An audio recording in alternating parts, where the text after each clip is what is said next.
Brother, if you got any questions, I'll take other questions now. Go on. There's an idea. Alright, off topic. Let's talk about artificial intelligence. Saved the Jews from the new Babylon. Sorry, go on. So there's an idea that when the Persians saved the Jews from the Babylonians, that Zoroastrianism, well, the Jews copied elements of Zoroastrianism into Judaism. Okay, so the argument is that when the Jews were in exile in Babylon, that they copied elements of Zoroastrianism into Judaism. Now, I'm afraid the brother asks me a historical question that I haven't studied. And rather than make up an answer, I'm just going to admit that I don't know, and so I cannot answer that question.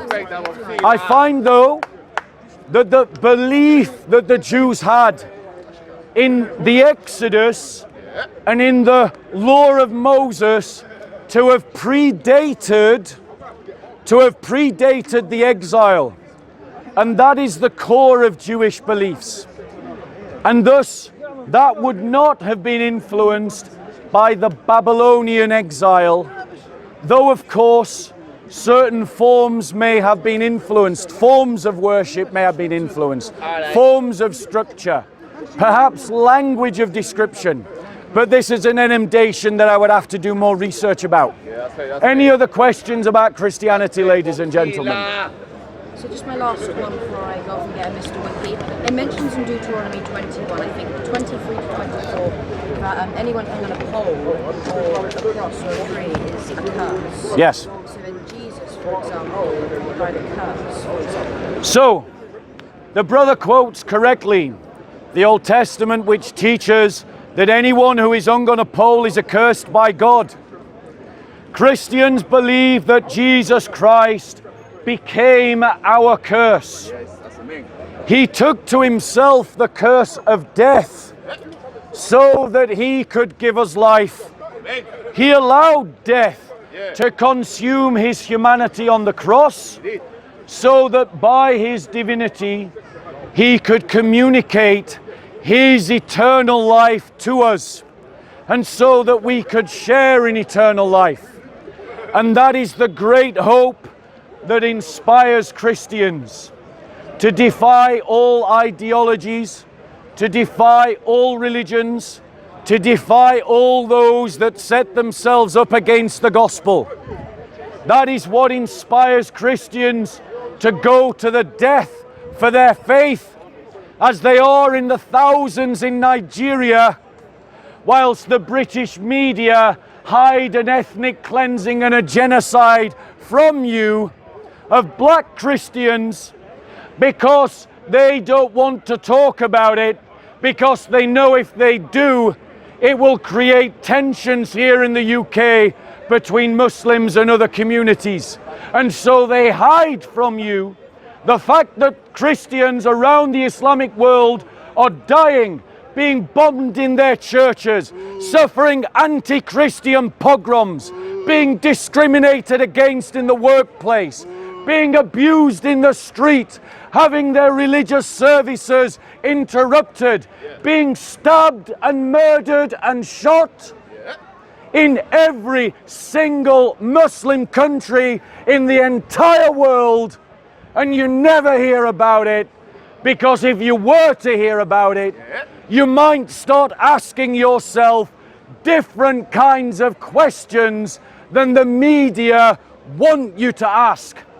That is why, ladies and gentlemen, you never hear about the fact that for 1400 years, Christians have been persecuted by Muslims in every single Islamic empire in history without exception.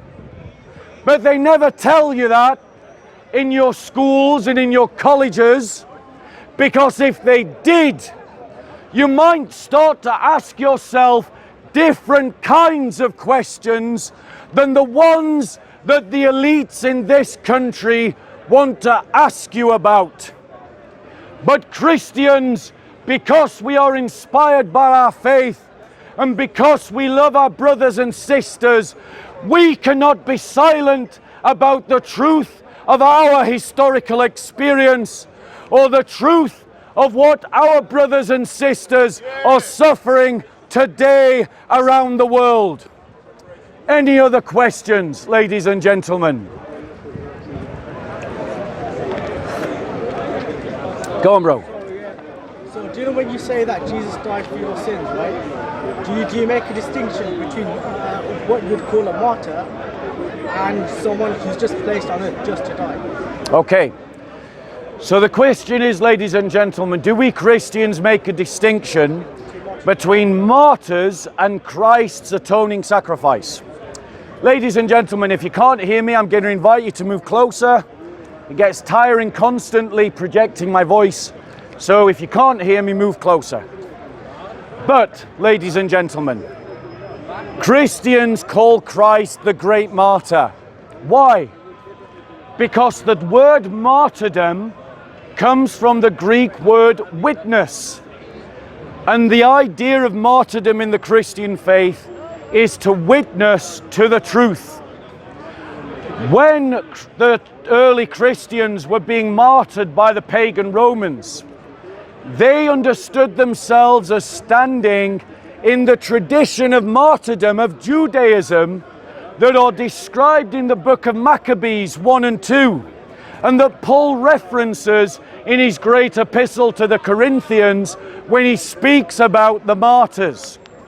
And so Christians make no distinction between Christ's death on the cross and the martyrs of the church, because Paul himself said in his epistles that as you share in the sufferings of Christ. And so when we as Christians suffer for our Christian faith, our suffering shares in the energy of Christ's suffering on the cross for the redemption of the world. When we suffer, our suffering advances the salvation of the world because it is a witness to the truth of Christ's suffering. That suffering that allowed death to be conquered and sin to be overthrown. Any other questions about the Christian faith, ladies and gentlemen? Brother, most of the church in Europe is empty. Why? Okay, ladies and gentlemen. Nobody is going to the church. Ladies and gentlemen, the question is, why are the churches empty in Europe? Ladies and gentlemen, this goes to show an ignorant stereotype that is populated by lots of Muslims to other Muslims. My church this morning was full, ladies and gentlemen. We had one baptism today and we had 12 confirmations. And my church wasn't just full, it also had a Muslim family that's inquiring into the Christian faith. And there are multiple converts to Islam in the church that I attended this morning. There are churches in Cyprus and the whole of Eastern Europe that are full. In the south of Poland, your average church runs 7 masses a day and is attended by 3,000 people a week. But the Muslim here just repeats, your churches are empty, your churches are empty. Has he gone to the mosques in Turkey that are empty? Has he gone to the mosques in Iran that are empty? Has he gone to Afghanistan where they have to beat the people into the mosque because they don't choose to go to the mosque? Everywhere around the world, Muslims are voting with their feet not to live under Sharia law. You saw them climbing onto aeroplanes, risking death and dying, rather than live under the Sharia law of Afghanistan. Millions of Muslims have fled Iran because they don't want to live under the Sharia law of Iran. North Sudan has officially abandoned Sharia law. Tunisia has empty mosques and has passed laws that contradict Sharia law. The King of Saudi Arabia has liberalized the laws of Saudi Arabia. Muslims in this country who are professing that we should all follow Sharia law have chosen to live here. Even they won't go and live under Sharia law. Won't have them. So Muslims, don't talk to me about empty churches. The fact that you chose to live here rather than in a Kufa country, in a land of unbelief, rather than live under Sharia law in Afghanistan or in one of the states of northern Nigeria or Saudi Arabia or Iran, Go back. tells me that you too have voted for your feet, and the laws of the kuffar are better than the laws of the Muslim. Correcto. Hadouken. Don't talk to me about empty churches unless you're willing to go and live in a Sharia country. That's right, Toe. That's it. That's So you think it's Hadouken. economic That's it. motives? My drop. You think it's simply down to religion? So, ladies and gentlemen, Next question, Bob. the question is on emigration. All right. It's economic migration, you know it. There's economic migration, absolutely. And it is undeniable, ladies and gentlemen, that huge numbers of people are emigrating to the West because our economic systems are better than Islamic economic systems. Right. Islamic economic systems are propped up by oil and oil alone. And gas. And the moment that oil stops being popular, those countries will sink into the mud. However, ladies and gentlemen, our economic system. No, brother, why are you giving them energy? Why are you, JC, you've given them energy. No, you gave them energy. Don't interact with them. You just give them energy. Right. Go, The fact of the matter is, economic migrants are not running to Arabia, they're not running to Iran, and they're running away from Afghanistan. Why? Why? Because zakat has failed the Muslim world. Zakat is the idea that you give 2.5% of your money in redistributive tax, and it has left the Muslim world with tens of millions of people trapped in absolute poverty. Now, there can only be three reasons for this. Reason number one is that most Muslims are not paying their zakat. Reason number two is that most of the poor Muslims are not receiving their zakat. Or reason number three, zakat at 2.5% is not enough to help the poor. However, the Christians